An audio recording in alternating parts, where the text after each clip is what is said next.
Það sem ég ætla að fjalla á næstu 20 mínútum eða svo tillögur samstarfshóps félagsleg undirboð og brotastarfsemi á innlendum vinnumarkaði. Skýrsla hópsins var kynnt núna á fimmtudaginn í síðustu viku og hefur nú fengið allmiklu umfjöllun í fjölmiðlum sem er vel. Það mikilvægt að hafa í huga hver aðdragandinn að þessari niðurstöðu og hann náttúrulega fyrst og fremst sá að Alþýðusambandið og aðildarsamtök þess hafa núna margra ára skeið verið að vekja athygli á þessari ósvinnu sem að félagsleg undirboð og brotastarfsemi og oft reynast glæpastarfsemi á íslensku vinnumarkaði og hversu mikilvægt það að uppræta slíka starfsemi.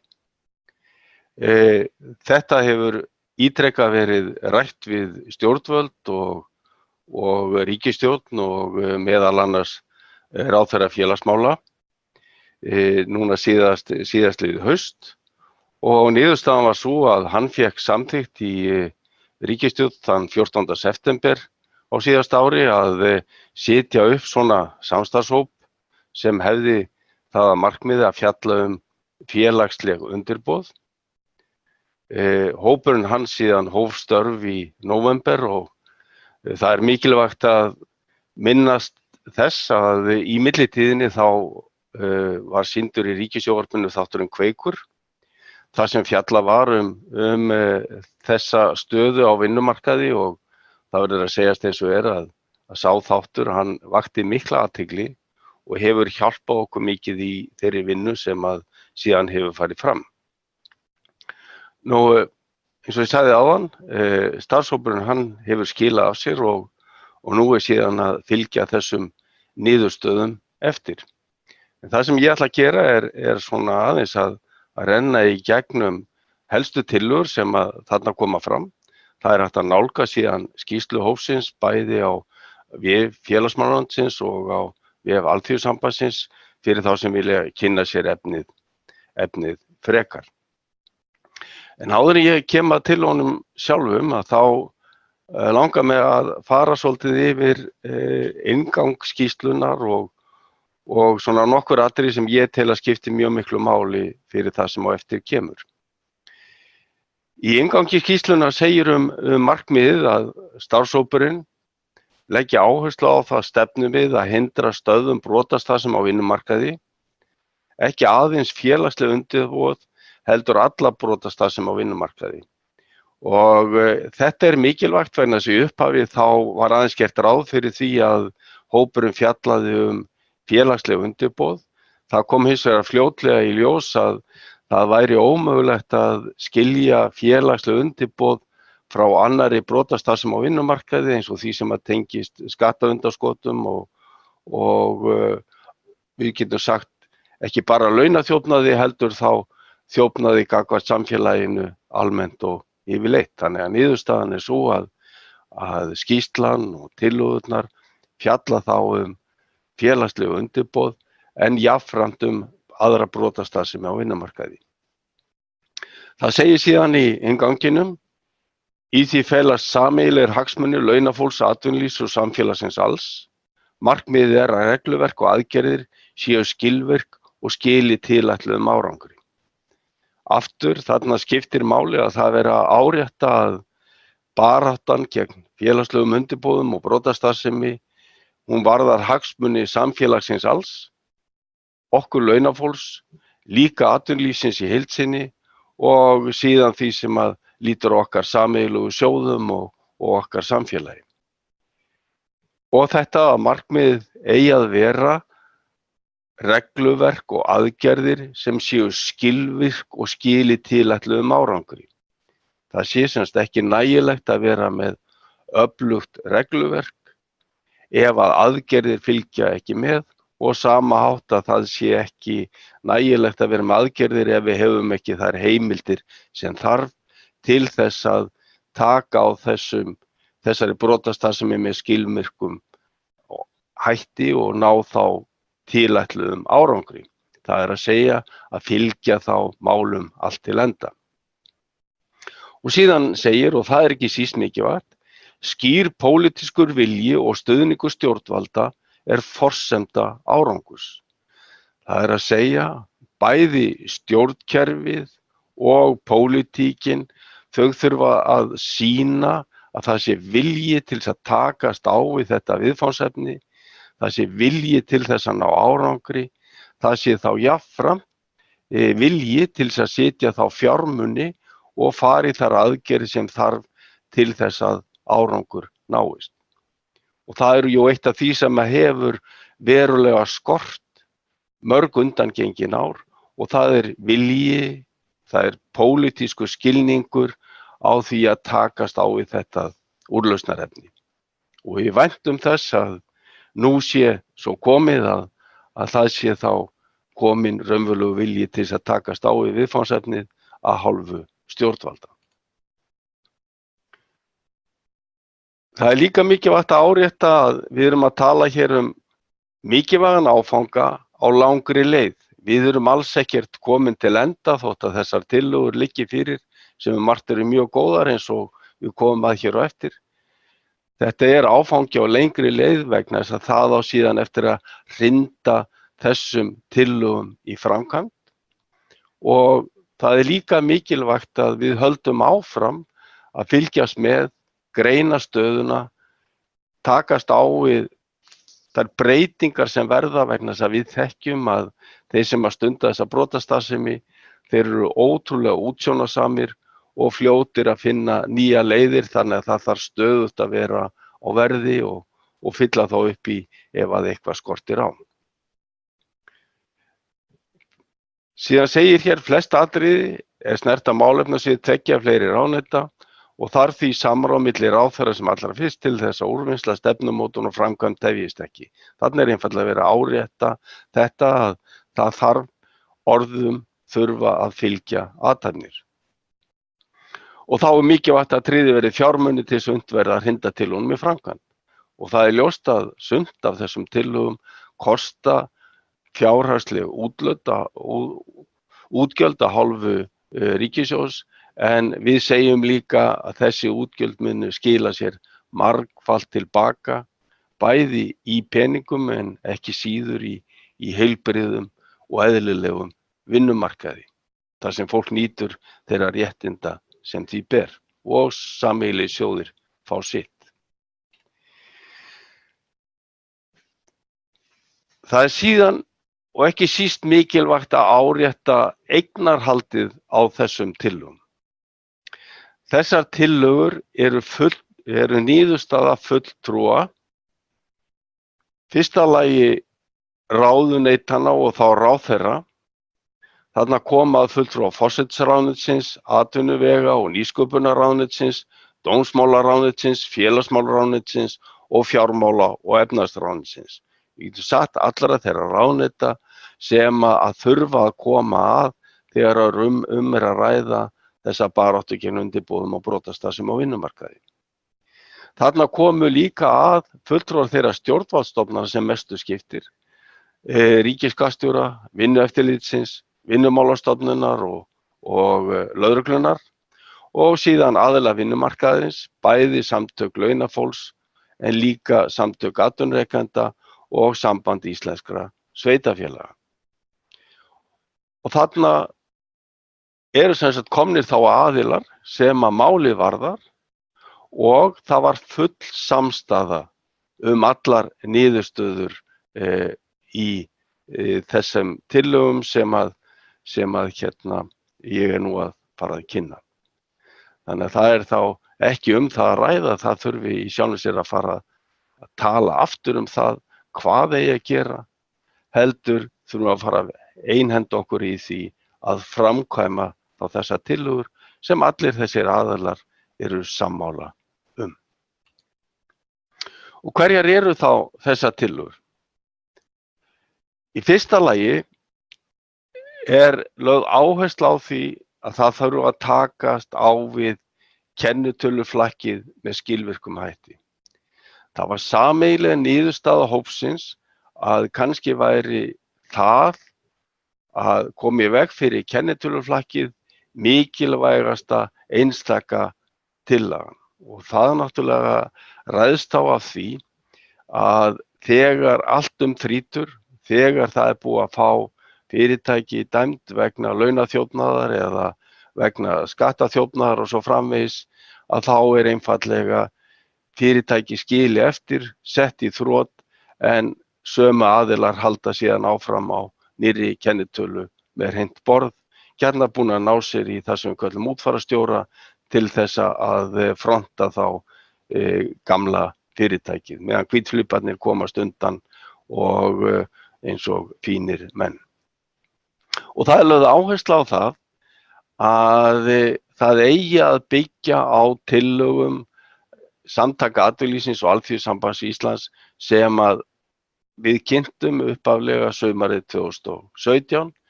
Þessar tillögur eru tvíþættar í grunninn, annars vegar að skerpa á því sem að lýtur að saksókn og niðurstöðu og síðan þegar búið að dæma aðila vegna kennitöluflakks að halda þeim frá því að taka þátt í atvinnurekstri. En það sem ekki minna mikilvægt heimild sem að við viljum þá setja til ríkisskattstjóra að hann geti bannað aðilum sem að sýna af sér óforsvaranlegan rekstur án þess að til hafi komið dómur. Og þá einfaldlega bara rökin þessi, aðila sem að sýna af sér óforsvaranlegan hegðun í rekstri, þeir eiga ekki lengur að geta verið innheimtumenn ríkissjóðs og verið þá að vörsla með opinbera fjármuni og þess vegna laun og það sem lýtur að hagsmunum launafólks. Þetta mjög mikilvægt. Með þessu værum að koma í veg fyrir meira og minna þessa útfararstjóra og það að aðilar geti ítrekað stunda þessa brotastarfsemi óáreittir. Bara að nefna það sem dæmi að svona einn af þessum virkari útfararstjórum, hann hefur núna á síðustu árum séð að jarðsyngja á 3. tug fyrirtækja eftir svona kennitöluflakk. Þar sem að opinberir sjóðir hafa orðið að hundruð milljóna og náttúrulega launafólk af alls konar skaða. Í annan stað segi hér að það verði koma á föstum samráðshópi stjórnvald og aðila vinnumarkaðarins sem beri ábyrgð á sameiginlegri stefnumótum og aðgerðum gegn brotastarfsemi á vinnumarkaði.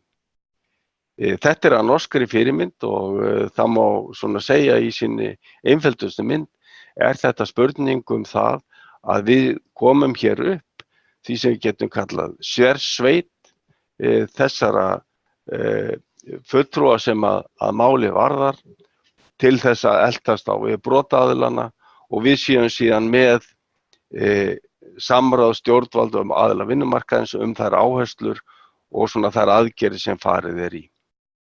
Og þessi þriðji punktur fjallar einmitt þessa sérsveit sem ég nefndi þarna áðan.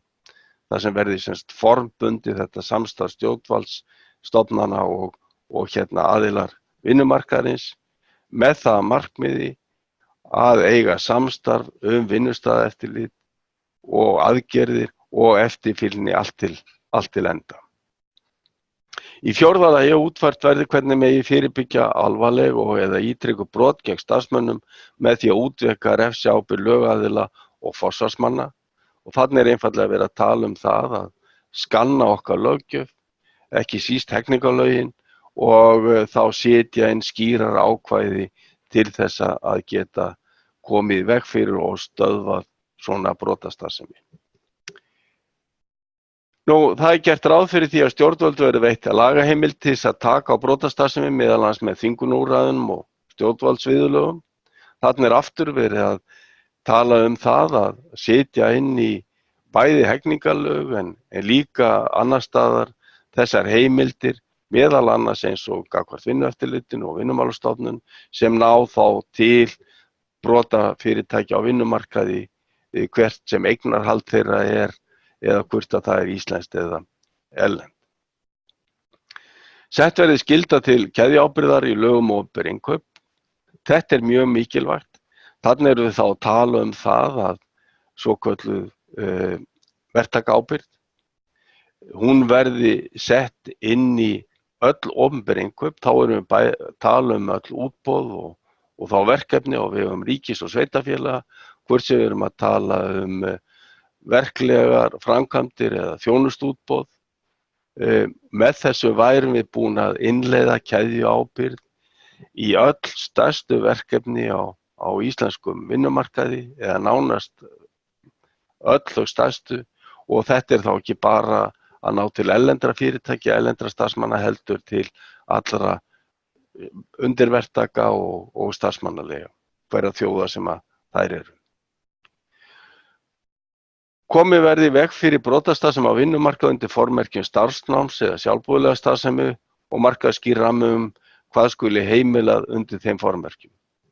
Þetta hefur lengi verið okkar baráttumál að koma einhverjum böndum yfir þessa starfsemi.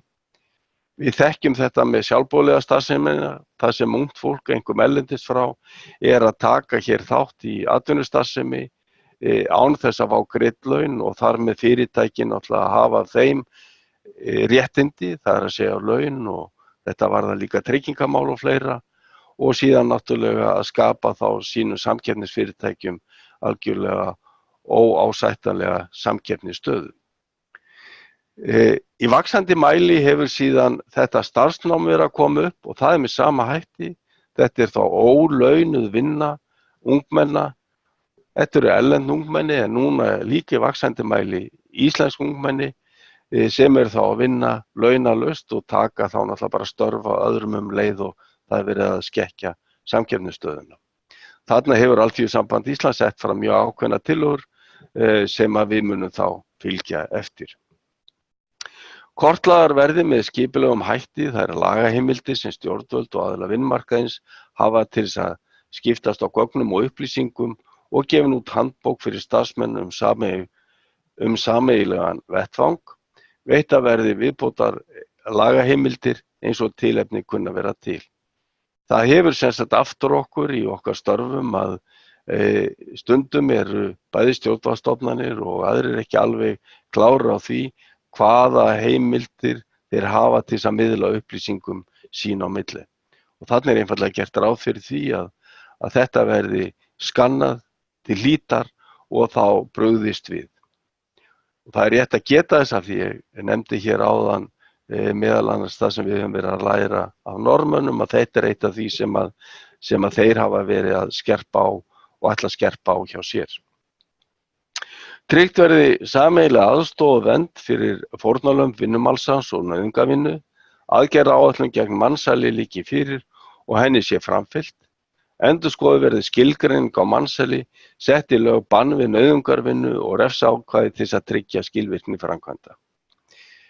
Þarna erum við sem sagt að tala tvennt. Við erum að tala annars vegar að það þarf að fara í að skoða löggjöfina mansal og þá vinnumansal, hvort að það þurfi þá að endurskilgreina eitthvað þetta hugtak og að bæta þá við hugtakinu nauðungarvinna ef að það vinna sem ekki fellur undir skilgreininguna á mansali. Þetta mjög mikilvægt. Hins vegar þá þurfum við að tryggja að þeir einstaklingar sem verða fyrir alvarlegum brotum á vinnumarkaði, alvarlegum launaþjófnaði og mögulega ofbeldi eins og við þekkjum, að þeir eigi sér eitthvað skjól. Það að segja að þeir fái þá vernd og aðstoð af hálfu opinberra aðila og þeim verði komið í skjól frá sínum kvölurum.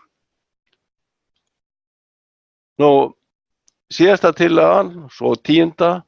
Bætt verði verulega upplýsingagjöf til erlendra starfsmanna, til að mynda með stofnun ráðgjafarstofu og aukinni upplýsingagjöf á vefnum. Einnig verði skipuleg upplýsingagjöf til atvinnurekenda starfskjör. Það hefur komið fram í samskiptum okkar við erlend launafólk að því finnst vanta verulega upp á að það hafi allar þær upplýsingar sem að máli varðandi réttindi sín og skyldur. Og þarna erum við þá að gera ráð fyrir því að auka en við það sem við höfum verið að gera, það er að segja verkalýðshreyfingunni, en fá líka þá þessar opinberu stofnanir með okkur og þá erum við að tala að auka upplýsingagjöfina og hún sé á fleiri tungumálum en nú er.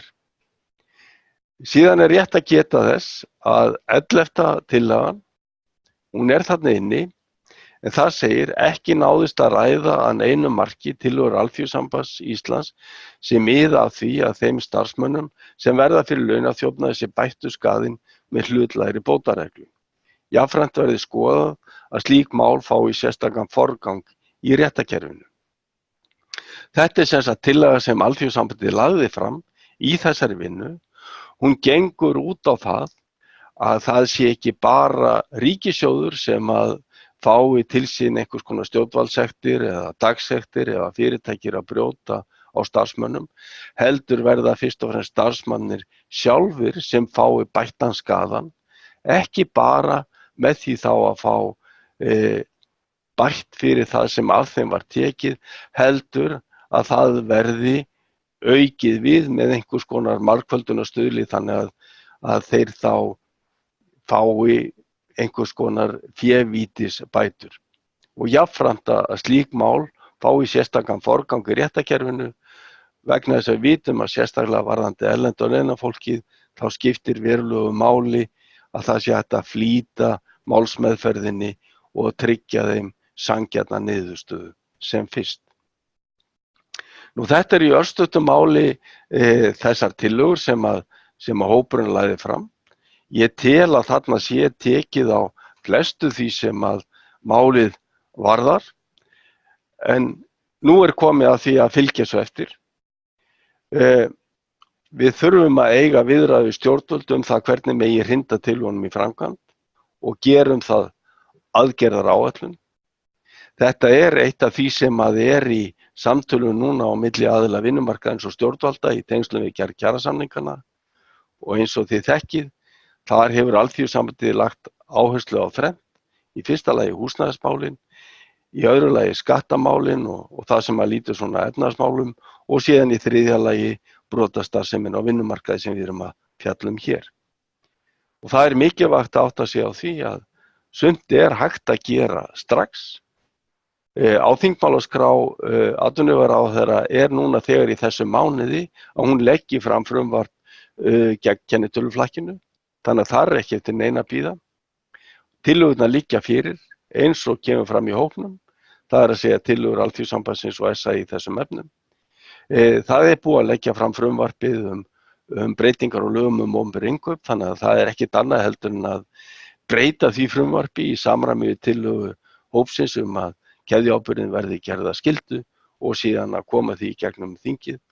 Það er ekkert í veginum með því að þegar ganga í að gera þetta formlega samkomulag á milli þeirra stjórnvaldsstofnana sem að máli varðar og samstarf þeirra og síðan við aðila vinnumarkaðarins. Það er ekkert í veginum með því að fara þegar í að fullvinna aðgerðaáætlun gegn mansali og þar liggur þegar fyrir ákveðinn grunnur sem að má byggja á.